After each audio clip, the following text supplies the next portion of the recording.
Ladies and gentlemen, the American Cheering Bulldog Nation, two big things in history. One, the Bill of Rights was passed, giving us our first 12 amendments.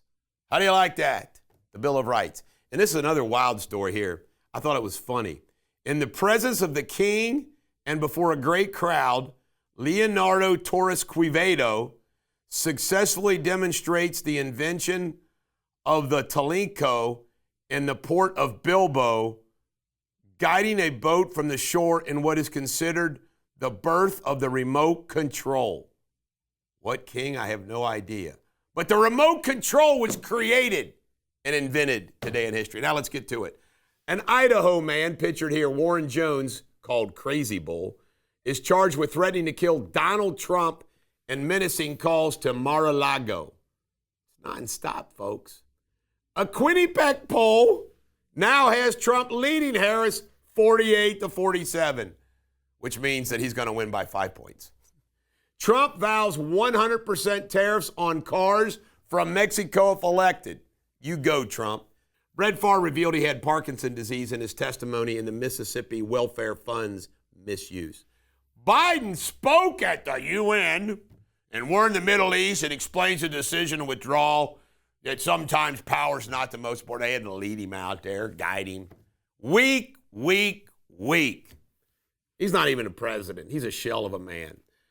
Trump labeled Harris Comrade Kamala, and you know what? He's right. Guess what? Her policies, if you go look at the Democratic Socialist Platform, which is the same name of the Nazi Party, if you go look at the American Democratic Socialist Platform, they align with her policies.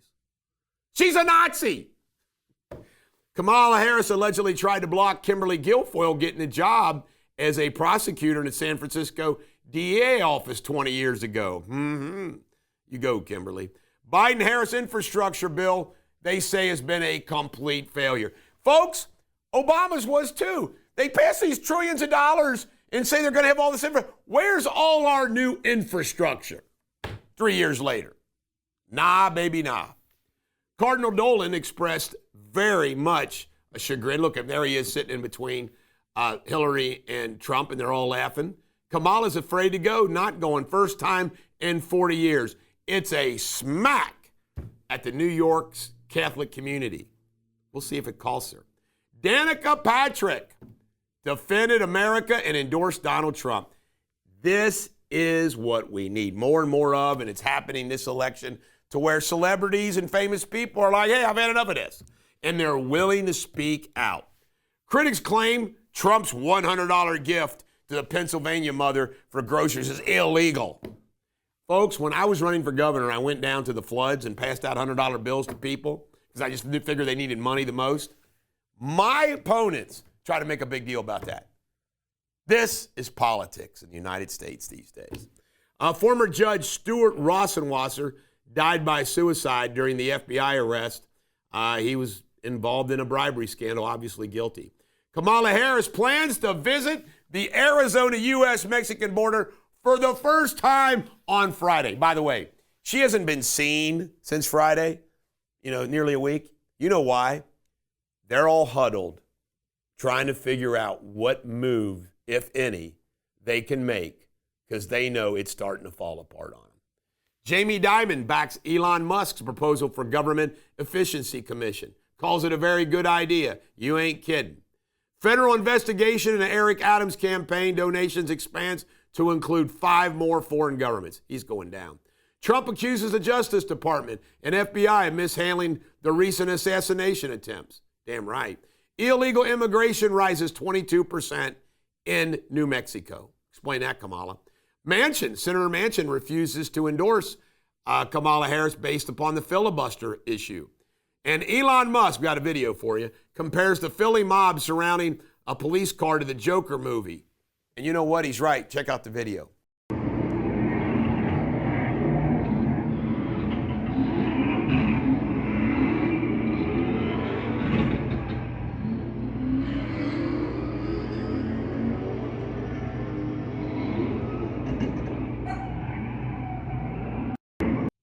There you have it. Ladies and gentlemen, do not become a spleeny, swag-bellied miscreant. Be an oracle. This is the Bulldog. Coming up next, local news. All right, here's local news. Danya Salyers. Boy, she's been around forever. Fabulous Bridal to close after 19 years, offering final promotions if you want to get down there and find something. I'm sure she's a victim of the Amazon world, too. We have a video to show you. This is the chemical leak in Whitewater Township. And an immediate evacuation alert was issued yesterday. Murder suspect Toby Madden wept in court. Claimed he didn't mean to stab Rochelle Bruzoff 55 times. I didn't mean it. I swear. 5, 6. You know, 55 times? That's crazy. He must have meant something. Shooting outside the Hamilton County Courthouse yesterday. Leaves one injured after an argument turned vital. The Hamilton County Courthouse. Bedlam, baby. Keeneland's September yearling sales sets a world record with $411 million in sales, highlighted by a $5 million Colt. Do you know why? Because the rich always have money.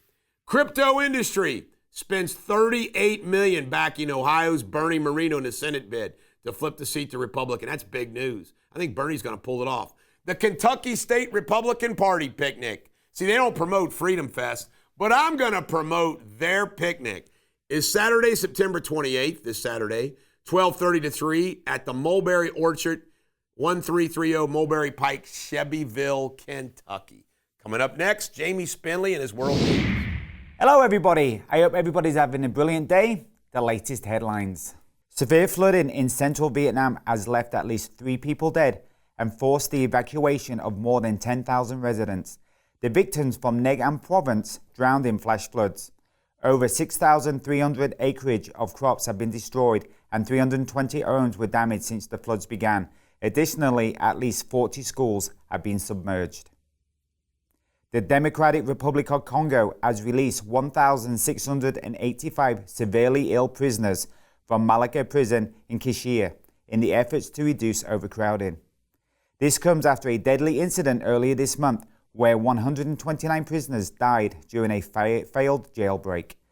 The prison is notorious for its inhumane conditions, have been under increased scrutiny, prompting the government to accelerate plans to decongest the prison. In other news, a long-distance bus traveling south of Juba, South Sudan, was ambushed by gunmen, leaving 1 person dead and sparking fears of kidnappings. The bus was en route to Uganda's capital, Kampala, when it came under attack. Authorities are still investigating the incident as the number of potential hostages remain unclear. And Donald Trump has been warned by the United States intelligence of an assassination plot against him, allegedly orchestrated by Iran. His campaign reported that the threats are both real, with the intent to weaken the United States. This intelligence comes with heightened tensions between the two nations. You're up to date on the world news. Stay tuned for Sports Without Boundaries. All right, Sports Without Boundaries. The Guardians beat the Reds yesterday 6-1 to secure a playoff bye. And they also taunted Cincinnati. They actually had shirts made that Cincinnati is in Northern Kentucky. Wow. All right, sports teams distanced themselves from Macklemore after the rapper said F America chant at a pro-Palestinian event. He's a part owner of the Seattle Kraken and Founders FC, and you know Sounders FC, and they're not happy about him. Do you believe it? He owns American sports teams, makes money from American buying his music, and he says that. Mike Tyson admits he's got an addiction and struggles, reveals he trains with mushrooms ahead of the rescheduled fight against Jake Paul. In these unsanctioned fights, there are no rules. Coming up next, pop culture and a Diddy update. All right, here's pop culture, and we got a Diddy update. He's apparently in the same common area dorm as Sam Bankman-Fried. And guess what Diddy's doing? Apparently he's not eating. He's worried about being poisoned. Folks, if Weinstein survived, and Epstein didn't survive, the question is, will Diddy survive? You know, although Weinstein was the bad guy, they weren't worried about his secrets, I don't think. They were worried about Epstein. Diddy? Wow, wow, wow. We'll see what happens. Will Diddy starve to death, or survive. Bill Maher, this Bill Maher's unbelievable these days. He's still a liberal, but he's a traditional liberal. He says country music's a great example how America can get along because all the diverse people like country music. Carmen Electra, she is scary. I had the biggest crush on her when she was fresh and beautiful and wonderful. And then she's just, bleh, some of her life choices. But apparently she could barely talk. And look at her. She looks freakish. This is the Bulldog. Every dog has their day. Hope you've enjoyed our brief, powerful, quick newscast.